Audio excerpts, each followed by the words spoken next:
కొద్ది మాటలు దేవుని మాటలు మనము వివరించుకుందాము, ప్రార్థన చేసుకుందాం. మహాపరిశుద్ధుడా, ప్రేమ నమ్మకం కలిగిన మా కన్న తండ్రి, సర్వశక్తివంతుడా, సర్వాధికారి అయిన మా దేవ, మీ ఉన్నతమైన శ్రేష్టమైన నామానికి స్తుతులు స్తోత్రాలయ్యా. మరొక నూతన దినాన్ని మీ కుమారుడైన మా ప్రభు అయిన యేసుక్రీస్తు ప్రభు వారి యొక్క పునరుద్ధరణ దినాన్ని పురస్కరించుకొని ఇదిగో తండ్రి ఆరాధనలకు అడుగుపెట్టే భాగ్యాన్ని ఇచ్చారు. మా అందరికీ ఆయుష్ని శక్తినిచ్చి సజీవ లెక్కలో ఉంచినందుకు కూడా క్రీస్తు ప్రభు వారి నామములో కృతజ్ఞతాస్తుతులు తండ్రి. వాక్యం చెప్పవచ్చుండగా తండ్రి, నా సొంత మాటలు కాకుండా తండ్రి, వాక్యం ఏం చెప్తుందో మీ ఆత్మ జ్ఞానం ఏదైతే ఉందో మీ ఆత్మ చేత మాట్లాడే భాగ్యం దయచేయమని కోరుకుంటూ, వాటి ద్వారా మేము మా క్రియల్లో మేము పాటించి భూమి మీద మేము మహింపరిచే వాటి వారిగా ఉండటానికి ధన్యతల కృపను నడిపించమని, తద్వారా సమస్త ఘనత మహిమ ప్రభావం మీకే కలగాలని, ఇంకా ఈ ఆరాధన స్థలానికి రావాల్సిన బిడ్డలు ఎంతమంది అయితే ఉన్నారో మార్గ మధ్యలో త్వరపడి స్థలానికి చేర్చమని కోరుకుంటూ, సమస్త ఘనత మహిమ ప్రభావం మీరే పొందుకోమని యేసుక్రీస్తు ప్రభు వారి నామములో ఈ ప్రార్థన మనలో అడుగుచున్నాం తండ్రి, ఆమేన్. మంచిదండి. మరొకసారి కూడి వచ్చిన మీ అందరికీ ప్రభు అయిన యేసుక్రీస్తు నామములో వందనాలు తెలియజేసుకుంటూ, ఈరోజు ఒక చిన్న అంశమే అంటే, మనం బాప్తిజం తీసుకున్న తర్వాత పరలోకానికి వెళ్ళటానికి ఎన్నో పాటించాల్సినవి ఉన్నాయి. అందులో మరి ముఖ్యంగా ఈరోజు ఆనాటి భక్తుల్లో ఉన్న తగ్గింపు నేటి క్రైస్తవుల్లో ఉందా అనే అంశం మీద ఒక 25 నిమిషాలు కొంచెం మాట్లాడుకుందాము. అయితే మనం మాట్లాడుకునేది ఎంతవరకు మన జీవితాల్లో పాటిస్తున్నామో మనం అందరం ఎవరికి వాళ్ళు పరీక్షించుకోవాలని తెలియజేసుకుంటున్నాము. బాప్తిజం తీసుకున్న తర్వాత మన దయనీయ జీవితంలో ఎదుగుదల అనేది ఉంటే దేవుడు సంతోషిస్తాడు.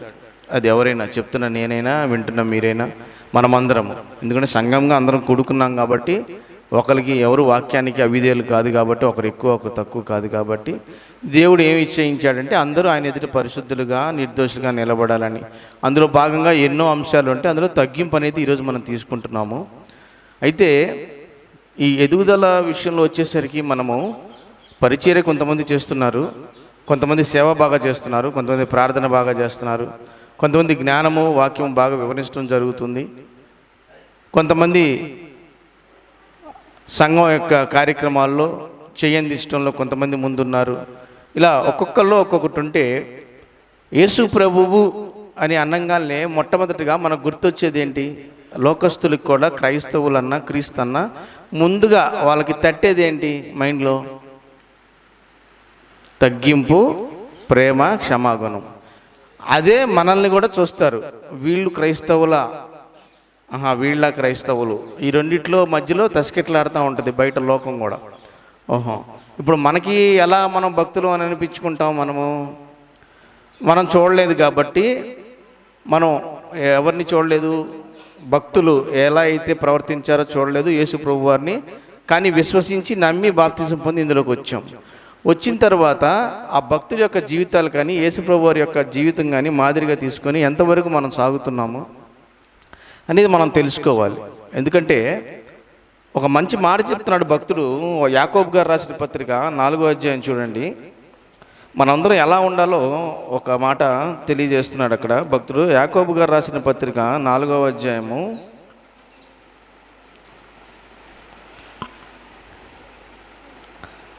10వ వచనం ఎవరైనా చదవండి. మళ్ళీ చిన్నగా చదవండి. ప్రభు దృష్టికి తర్వాత అది ప్రభు దృష్టి అంటే, ప్రభు దృష్టి ఎక్కడుంది? ఇక్కడ భూమి మీద. మనకేమైనా కనపడుతున్నాయని మనం చూస్తున్నాడు, కానీ మనకు మనం చూడగలుగుతున్నాం ఆయన్ని. ఎవరి దృష్టికి మనం తగ్గించుకోవాలి అంటే ప్రభు దృష్టికి, దేవుని దృష్టికి తగ్గించుకోవాలి. అలా తగ్గించుకొని మనం ఎంతవరకు ఉంటాం అనేది దేవుడు గమనిస్తూ ఉంటాడు మన దైనీయ జీవితంలో. అయితే నుంచొని, ఇప్పుడు నేను ఇక్కడ ఉన్నాను, నుంచొని మీరు తగ్గించుకోండి అని నేను చెప్పడం ఈజీ, ఎందుకంటే నోటి మాట కాబట్టి పెద్ద కష్టం ఉండదు. నా జీవితంలో, ఆధ్యాత్మిక జీవితంలో ఆ సంఘటన ఎదురైనప్పుడు నేను తగ్గించుకోలేదనుకోండి, నా క్రియల్లో చూపించలేదనుకోండి, చూసే వాళ్ళకి ఏమనిపిస్తుంది? చెప్తున్నాడు కానీ మాటల్లో మాత్రము, క్రియల్లో మాత్రము లేదు. అది ఎవరికైనా అనిపిస్తుంది. ఇప్పుడు సహజంగా మనం కాలేజీకి వెళ్తాము. ఇప్పుడు కాలేజీలో జాయిన్ అవ్వగానే నాకు డిగ్రీ వచ్చేసింది, నేను డాక్టర్ అయిపోయాను, ఇంజనీర్ అయిపోయాను అంటే ఎలా ఉంటుంది? ఫూల్ అంటారు అతను. అంటే నువ్వేం చేయాలి? కాలేజీలో జాయిన్ అయిన తర్వాత కాలేజీలో పెట్టిన రూల్స్ పాటించాలి, ఎగ్జామ్స్ రాయాలి, తర్వాత అప్పుడు పాస్ అయ్యి అప్పుడు డిగ్రీ పట్టా చేతికి వస్తుంది, కాన్వకేషన్లో ఇస్తారు. అవేం చేయకుండా నేను డాక్టర్ అయిపోయాను, ఇంజనీర్ అయిపోయాను అనేది ఎట్లా ఫులిష్గా ఉంటుందో, మూర్ఖంగా బాప్తిని తీసుకున్న తర్వాత కూడా అంతా అయిపోయింది, ఇక నాకు పరలోకం వచ్చింది అనేది కూడా మనం ఎవరన్నా అలా అనుకునే వాళ్ళు ఉంటే అది కూడా అలాగే ఉంటుంది. ఎందుకంటే అది ఒకవేళ ఆ సిద్ధాంతమే కరెక్ట్ అయితే పౌలు గారు కానీ భక్తులు కానీ ఎంత కష్టపడాల్సిన అవసరం లేదు వాళ్ళ జీవితాల్లో. ఇందులో మనం తీసుకున్న అంశం ఈరోజు తగ్గింపు కాబట్టి ప్రభు దృష్టికి మనం తగ్గించుకోమంటే మన ముందున్న జీవితంలో మనం వచ్చిన తర్వాత తగ్గించుకున్న వాళ్ళు ఎవరన్నా చూసామా? భక్తుల్లో కొన్ని మాటలు నేర్చుకుందాం. ఒకానొక సమయంలో సొలొమోను గారితో దేవుడు మాట్లాడుతున్నాడు. దినవృత్తాంతము 2వ గ్రంథము 7వ అధ్యాయము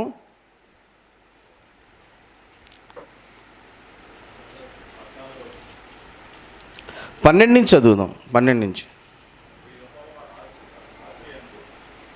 అప్పుడు యెహోవా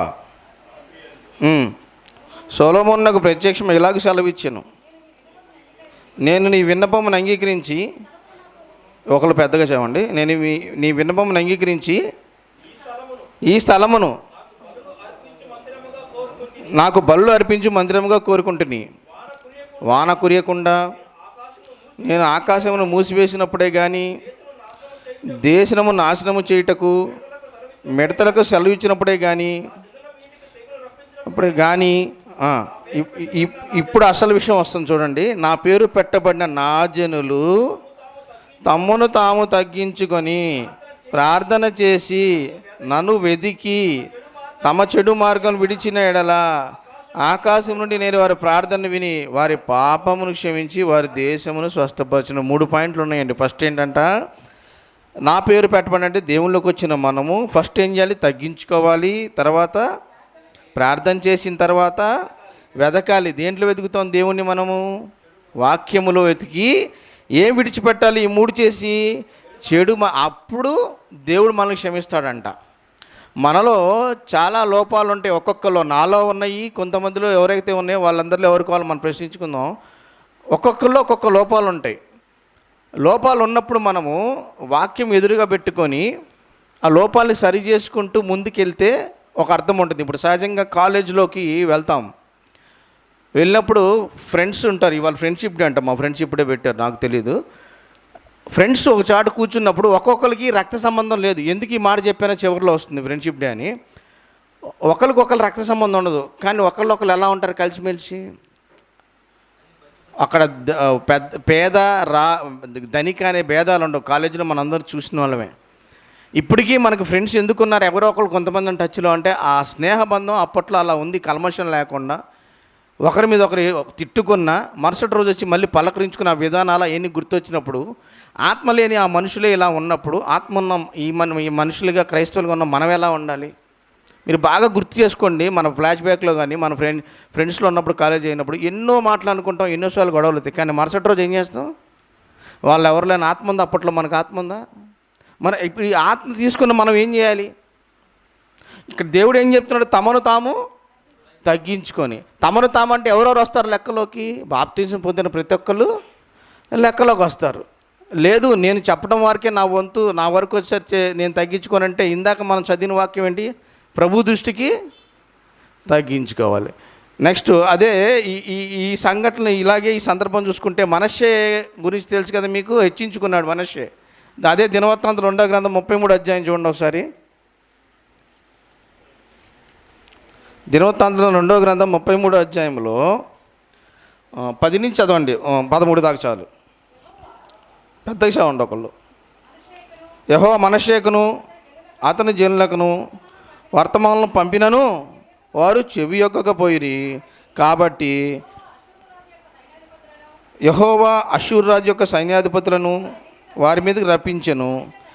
మనష్షే తప్పించుకొని పోకుండా వారు అతన్ని పట్టుకొని, రాజైనా సరే ఏం చేశారు చూడండి, దేవుడు శిక్షిస్తే ఎలా ఉంటుందో. మనష్షే తప్పించుకొని పోకుండా వారు అతను పట్టుకొని గొలుసులతో బంధించి అతన్ని బబులోనికి తీసుకొని పోయారు. శిక్ష పడిన తర్వాత అతను ఏం చేస్తున్నాడు చూడండి. ఇప్పుడు అతడు శ్రమలలో ఉన్నప్పుడు తన దేవుడైన యెహోవాను బతిమాలుకొని తన పితరుల దేవుని సన్నిధిని తన్ను తాను, ఈ లైన్ అండర్లైన్ చేసుకొని, తన్ను తాను బహుగా తగ్గించుకొని. చాలమ్మా, మన వంశం గురించి మాట్లాడు. బహుగా తగ్గించుకొని అంటే ఒక రాజు అయ్యి ఉండి మీరు మొదటి వచ్చిన ఉంటుంది, మనిషి ఎలా ఆరంభించినాడు 12 ఏళ్ళ వాడు అనేది ఉంటుంది.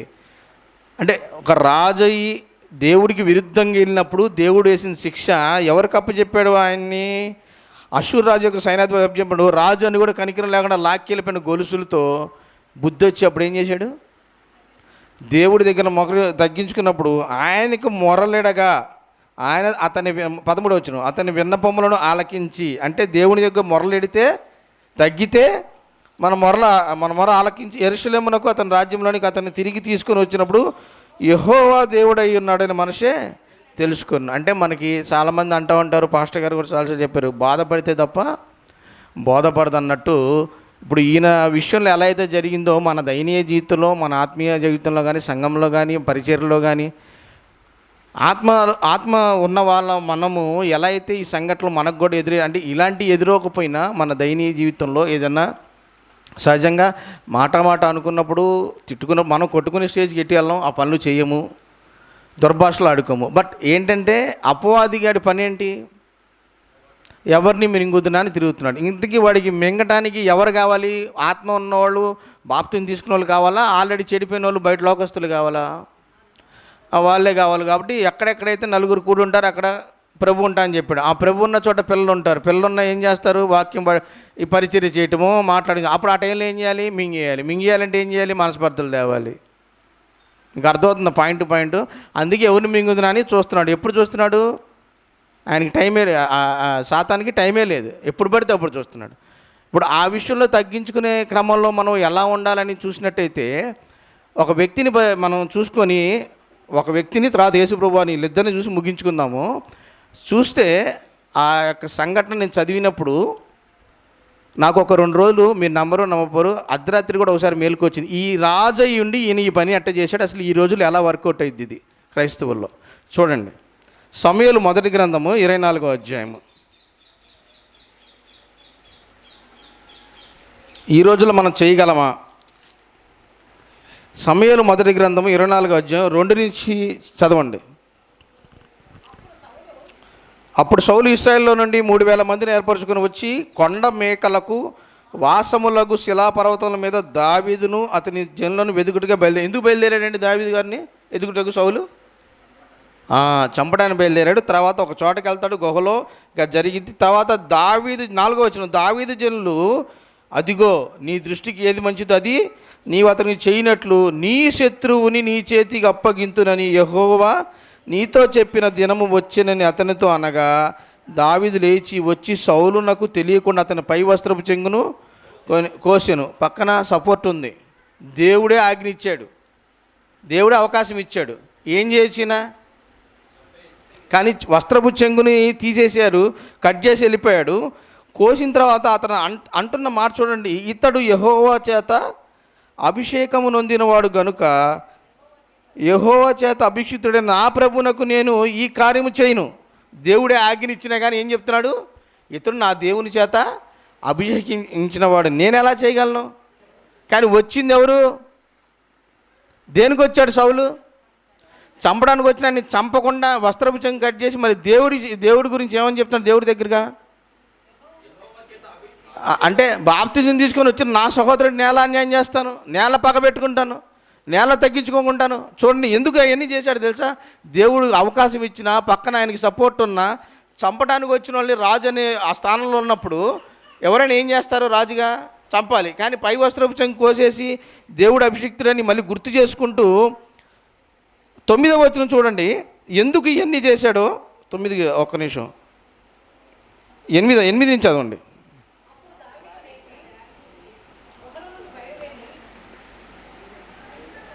చదవండి. నా ఎల్లువాడా రాజా కేకవేగ సౌలు వెనుక చూశాను, దావీదు నేల సాష్టాంగం నమస్కారం చేశాను. సౌలుతో ఇట్లా దావీదునికి ఇది వదిలేసిన 10వ వచనం, ఆలోచించుము ఈ దినము యెహోవా నిన్ను ఎలాగూ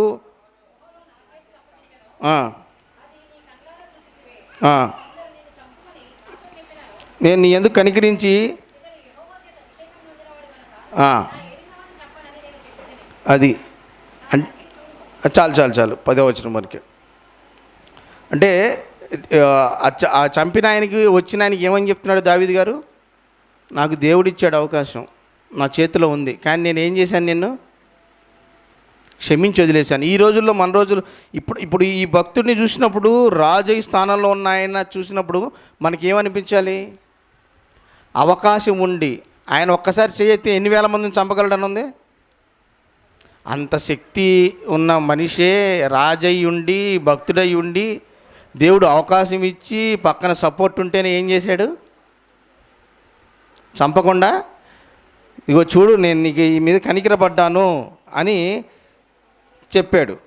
చెప్పినప్పుడు ఆ తర్వాత జరిగిన సంఘటన మనకు తెలుసు. మళ్ళీ అదే సమయాలు మొదటి గ్రంథము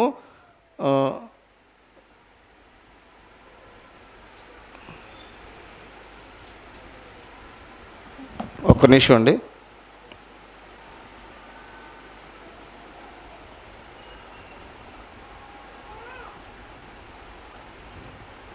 సమయం 26వ అధ్యాయము 3 నుంచి చూడండి.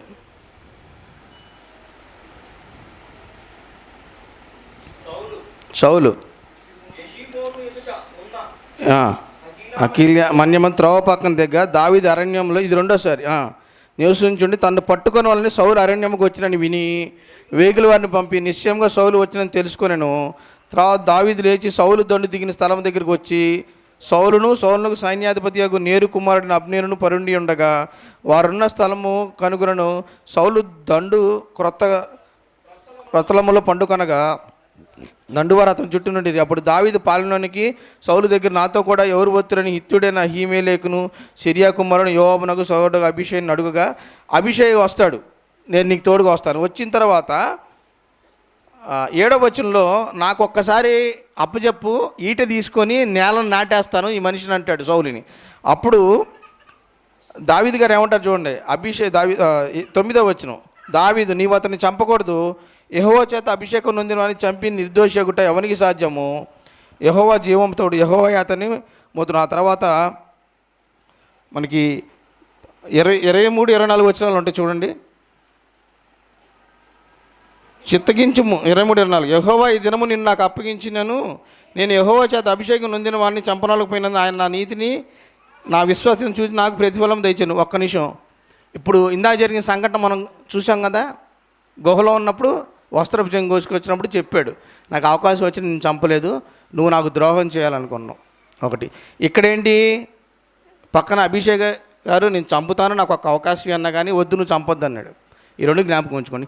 ఎందుకు ఆ పని చేశాడు దేవుడు అవకాశం ఇచ్చిన అంటే, ఇక్కడ చెప్తున్నాడు ఎందుకు చేశాడంటే 23వ వచనంలో, యెహోవా ఈ ధనము నీవు నాకు అప్పగించినను నేను యెహోవా చేత చంపనొల్లక పోయినందున. ఇప్పుడు అసలు పాయింట్ చూడండి. ఆయన నా నీతిని నా విశ్వసనీయతను చూసి నాకు ప్రతిఫలం. మనకి ఎక్కడ ప్రతిఫలము? పరలోకంలో. ఎప్పుడు ప్రతిఫలము? తగ్గించుకుంటే ప్రతిఫలం. తగ్గించుకోనప్పుడు అవకాశం వచ్చినా రాజయ్యుండి చెయ్యెత్తితే ఎంతో వేల మందిని చంపి అవకాశం ఉన్న అంత గొప్ప రాజయ్యుండి కూడా దేవుని యందు భయభక్తి కలిగి దేవుని నీతిని విశ్వసతని కోరుకున్న ఆ భక్తుడు ఎక్కడ? ఈరోజు మన దయనీయ జీవితంలో మనం తగ్గించుకునే మన పరిస్థితుల్లో మనమున్న మన జీవితాలు ఎక్కడైంది ఎవరికి వాళ్ళు పరీక్షించుకుందాం అందరం. జ్ఞాపకం ఉంచుకోండి. ఎందుకంటే సహజంగా నేనైనా కానీ ఎప్పుడైనా సరే వాస్తవాలు మాట్లాడుకుందాం, ఎవరినన్నా అలిగిన సందర్భాలు చాలా ఉన్నాయి, ఫీల్ అయిన సందర్భాలు ఉన్నాయి. నేను ముఖ్యంగా ఎక్కువ ఎవరిని అలుగుతూ ఉంటాను, తెలుసు అది అందరికీ. సహజంగా కొన్ని ఫ్రాంక్గా మాట్లాడుకోవాలి. కానీ ఒకసారి భక్తుడిగా అనిపించిన తర్వాత అది ఎంతసేపు నీలో ఉంటుంది? నీ భక్తి నీకు ధైర్యం పుట్టించదా అని ఉంటుంది కదా. అప్పుడు నేను ఇలాగే ఉన్నాను అనుకోండి, దావీదు గారిలాగా నా విశ్వసనీయతని నా నీతిని నేను దేవుని ముందు కనపరుచుకోవాలంటే ఎంతసేపు పెట్టుకోవాలి దాన్ని? నేను ఆ మాటని ఓ వారం లేదు, సరే అయిపోయింది. ఇప్పుడు నెక్స్ట్ మనం ఏం చేయాలి? స్టార్టింగ్లో చేద్దాం, ప్రభు దృష్టికి తగ్గించుకోవాలి. ఎప్పుడు తగ్గించుకోవాలి? తప్పు ఉన్నప్పుడు, తప్పు లేనప్పుడు. నేను తప్పు లేనప్పుడు తగ్గించుకున్న సందర్భాలు లేవు, తప్పు ఉన్నప్పుడు తగ్గిన సందర్భాలు లేవు. మళ్ళీ తెలుసుకొని తగ్గించుకున్న సందర్భాలు ఉన్నాయి. అందరూ చేసిన పనులే. కానీ దేవుడు ఏం కోరుకున్నాడు? ఎదుగుదలలో తగ్గింపు. అంటే అన్నీ ఉన్నాయి అందులో. ఈరోజు మనం తీసుకునే అంశం తగ్గింపు. ఈ తగ్గింపు మన జీవితం అలాగే జరలేదు అనుకోండి. ఇప్పుడు 2, 3 ఇప్పుడు ఒక భక్తుని మనం చూసాము, ఇంతకంటే ఇంకా ఎక్కువ తగ్గింపు అంటే ఒక్క మహానుభావుడు ఉన్నారు. ఎవరు? యేసు ప్రభువు. అసలు ఆయన ఎంత తగ్గించుకున్నాడు ఒకసారి చూద్దాము. ఫిలిప్పీయులకు రాసిన పత్రిక 2వ అధ్యాయము, ఫిలిప్పీయులకు రాసిన పత్రిక 2వ అధ్యాయము 5 నుంచి చదవండి. క్రీస్తు యేసున కలిగిన ఏందంట ఆ మనసు ఏందుందో కింద 6వ వచనంలో చెప్తున్నారు చూడండి. ఆయన దేవుని స్వరూపము కలిగిన వాడై ఉండి, బాగా చూడండి, దేవుని స్వరూపంతో ఉన్నాడు, దేవునితో సమానంగా, పూర్తిగా చూడండి, దేవునితో సమానంగా ఉండుట విడిచిపెట్టకూడని భాగ్యమని ఎంచుకోవాలి. ఈ 2 క్వాలిటీస్ ఎవ్వరికి లేవు ఆయన తప్ప. మనకి ఏమీ లేకపోయినా మనం ఎలా ఉంటాం? ఇంక్లూడింగ్ మీ ఎలా ఉంటాం మనందరము? కానీ యేసుప్రభువు వారి క్వాలిఫికేషన్ ఏంటంటే దేవునికి స్వరూపమై ఉన్నాడు, దేవునితో. అటువంటి ఆయన ఏం చేశాడో చూడండి, మనిషి పోలికగా పుట్టాడు. దేవుడి కుమారుడైన దేవుడు ఎలా పుట్టాడు? మనిషి పోలిక పుట్టి దాసుని స్వరూపం. మనుషుల్లో పెద్ద చిన్న రాజు భేదం ఉంటుంది, అందులో దాసులు అంటే పనివాళ్ళు. ఆ స్వరూపం ధరించి తన్ను తాను రిక్తునిగా చేసుకొని ఆయన ఆకారమందు మనుషుడు కనబడి మరణం పొందినంతగా, అనగా శిలువ మరణం పొందిన విధేయత చూపినాడు, తన్ను తాను తగ్గించుకొను. ఒక్క నిమిషం. ఈ తగ్గింపు అనేది యేసుప్రభు వారిలో ప్రతి వారం మనం వచ్చి ఎవరైతే ఈ మరణము పొందినంతగా ఉన్నారు కదా, ఆ యేసుప్రభు వారు మరణము పునరుద్ధానములో వచ్చిన ఈ బలలో చేస్తున్న మనము సాష్టాంగ పడి లేదంటే మోకరించి బలలో చేస్తున్న మనం ఏ ఉద్దేశంతో వేస్తున్నాము? ఈయన చూసి వేస్తున్నామా? ఈ తగ్గింపు చేసి వేస్తున్నామా? మనం పరీక్షించుకోవాలి ఎవరైనా సరే. ఎందుకంటే ఇప్పుడు ఆయన క్వాలిఫికేషన్స్ చూసాము, ఆయన ఎలా వచ్చాడో చూసాము, ఏం చేశాడో చూసాము. ఆయన మరణ పునరుద్ధాల్లో పాలు పంచుకుని మనము ఆ బలలో చేస్తున్న మనం ఎలా ఉండాలి? తగ్గింపులో వస్తాయి. మనిషి అన్న తర్వాత ప్రేమ, జాలి, కోపం ఇవన్నీ దేవుడు పెట్టినాయి. బట్ వాక్యం మన దగ్గర ఉన్నప్పుడు ఇందాక చెప్పాను కదా, ఒక కాలేజీలో ఉన్నప్పుడు ఫ్రెండ్స్ ఒకరినొకరు కొట్టుకుంటారు, తిట్టుకుంటారు. ఇప్పటికి కొంతమంది కనెక్షన్లో ఉంటారు, కానీ వాళ్ళకి ఏ భావన ఉండదు. ఆత్మ సహాయం లేదు కాబట్టి మన దగ్గరికి అంతగా రారు, వాళ్ళ పనులు వాళ్ళు చేసుకుంటారు. కానీ మనం ఏంటి? ఆత్మ ఉంది కాబట్టి ఎంతోమంది మన సంఘంలో ఎవరికైనా అయినా వెంటనే వెళ్ళి పరామర్శించడం, ప్రార్థన చేయటం, సాయం చేయటం చేస్తాం. ఎందుకు? అక్కడ కాలేజీలో ఒకళ్ళు రక్త సంబంధం ఉందా? ఇక్కడ మనకేమైనా ఒకే రక్త సంబంధం ఏమైనా ఉందా? లేదు. కానీ వాళ్ళలో లేనిది మనలో ఉన్నది ఏంటి? ఆత్మ. వాళ్ళలో లేనిది మనలో ఉన్న ఒక్క విషయం ఏంటండి? దయాగుణం, ప్రేమ, తగ్గింపు. వాళ్ళలో ఉన్న ఆ వయసుని బట్టి ఎన్నప్పుడు మర్చిపోయారు, తర్వాత ఎవరి పనులు. కానీ ఇక్కడ మనము చచ్చిపోయే వరకు కలిసి ఉండి ప్రతిరోజు కలుసుకునేవాళ్ళం, మాట్లాడుకునేవాళ్ళం, వాక్యం ద్వారా చూసుకునేవాళ్ళం. అటువంటి మనం ఎవరికి ఎప్పుడు ఏం జరిగినా పరామర్శించే వాళ్ళు ఉన్నారు, కలుసుకునే వాళ్ళు ఉన్నారు, వచ్చి సహాయం చేసేవాళ్ళు ఉన్నారు, హాస్పిటల్ ఉంటే భోజనాలు పట్టుకెళ్ళే వాళ్ళు ఉన్నారు. ఇప్పుడే మనం చూసాం కదా 2 సార్లు శ్రీకాంత్ గారి విషయంలో కానీ, సందీప్ గారు అమ్మగారి విషయంలో కానీ, ఎంతమంది తెనాలోళ్ళు కానీ వీళ్ళందరూ ఎంత సేవ చేయటం. కానీ ఇక్కడ మన గుంటూరులోనే ఇవన్నీ దేని బట్టి చేస్తున్నాం? మనందరం వాక్యాన్ని బట్టి చేస్తున్నాం. అంటే ఈ సహాయం అనేది బయట నుంచి వస్తుందా? మనం యాక్సెప్ట్ చేయలేము. కానీ ఇప్పుడు ఏదైతే తగ్గించుకునే విషయంలో మనం చెప్పామో, ఈ విషయంలో దావీదు గారిని తీసుకున్నాం, యేసుప్రభుని తీసుకున్నాం. దావీదు గారు చేసిన ఇంకో పని ఏదైతే ఉందో, ఇందా ఫ్రెండ్షిప్ డే అని చెప్పాను కదా, ఒకసారి ఆ మాట చూడండి. సమయలు 2వ గ్రంథము 9వ అధ్యాయం చూడండి.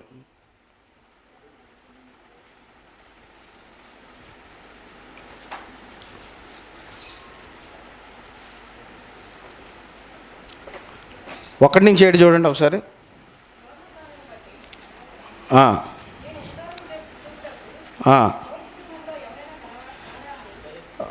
పెద్దగా చదవండి అని ఇందాక చెప్పాను.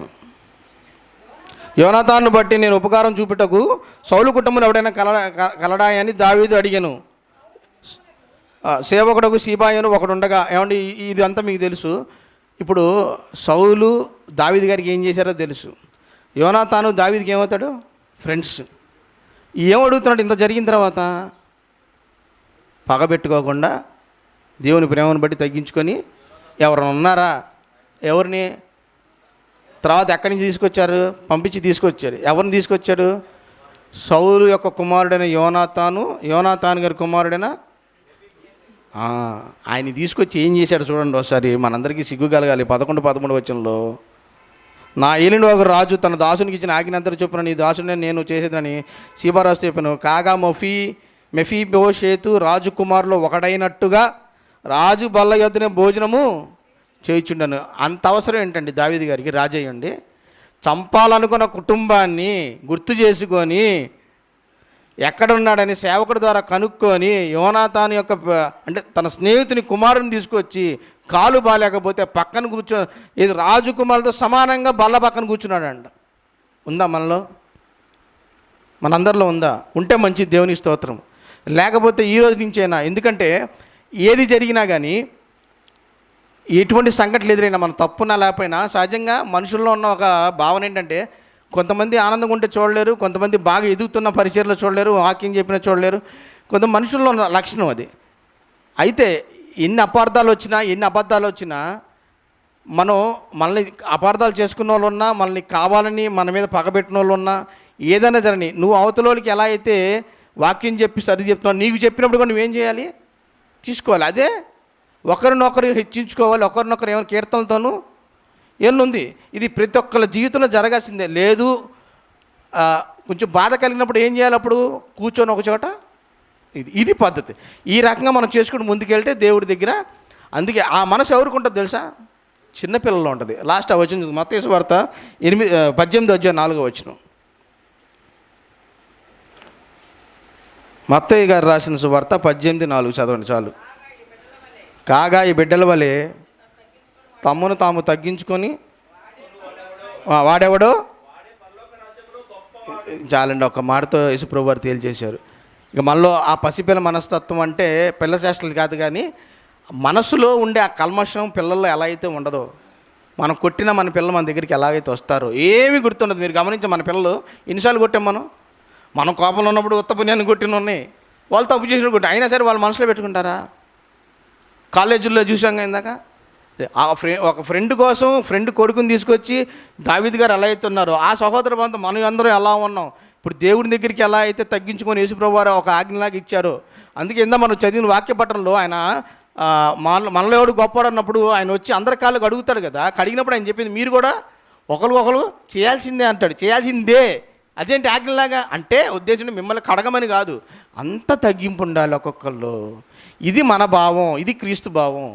ఈ క్రీస్తు భావంతోనే బల్లో చేయేద్దాము, ఆ ప్రకారం ముందుకెళ్దామని ఎవరిని అందరికీ తెలియజేస్తూ నన్ను నేను సరి చేసుకుంటూ ఈ మాటలు ముగిస్తున్నాను. ప్రార్థన చేసుకుందాం. పరమందు ఆసీనుడైన మా పరలోకపు తండ్రి, సకల శరీరాత్మలకు కారణభూతుడైన మా దేవ, మీ ఘనమైన ఉన్నతమైన శ్రేష్టమైన నామానికి స్తుతులు స్తోత్రములయ్యా.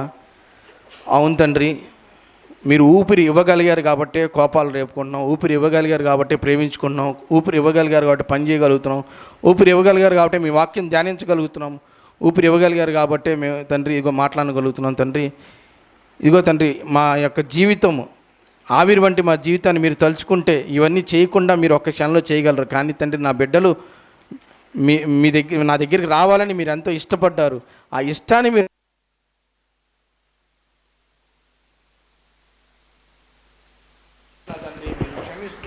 మా కోసం మీరు తగ్గించుకుంటూ ఇదిగో తను మీరున్న లోకానికి మేము రావాలని మీ కుమారుని యొక్క తగ్గింపు జీవితాన్ని మాకు మాదిరిగా ఉంచిన విధానం బట్టి కృష్ణంలో కృతజ్ఞతాస్తులు తెలియజేసుకుంటూ బల్లో వెళ్ళబోతున్నాం తండ్రి. మమ్మల్ని మేము పరీక్షించుకొని తండ్రి ఆ బల్లో చేసి ఇక ముందైనా, ఎందుకంటే తండ్రి క్షమించగలటానికి మీకున్న గొప్ప మనసు ఎవ్వరికి లేదు తండ్రి. అంత గొప్ప మనసును మిమ్మల్ని అయ్యా తండ్రి అని పిలిచే భాగ్యాన్ని మాకు కలగజేసినందుకు, అర్హత లేకపోయినా మీ యొక్క గొప్ప ప్రేమను బట్టి కృష్ణంలో కృతజ్ఞతాస్తులు తెలియజేసుకుంటూ యేసుక్రీస్తు ప్రభువారి నామంలో మీకు కృతజ్ఞతాస్తులు తెలియజేస్తుంటే నాకు ఇచ్చిన అవకాశాన్ని బట్టి కృష్ణంలో స్తుతులు స్తోత్రాలు. తప్పులు పొరపాట్లు దొల్లింటే మీ చిత్తం అయితే కృష్ణంలో మీ పాదాల చెంత క్షమాపణ కోరుకుంటూ యేసుక్రీస్తు ప్రభువారి నామంలో ఈ ప్రార్థన అడుగుతున్నాం తండ్రి, ఆమేన్. అందరికీ వందనాలు. మంచిది, మంచి వాక్యాన్ని వర్తమానం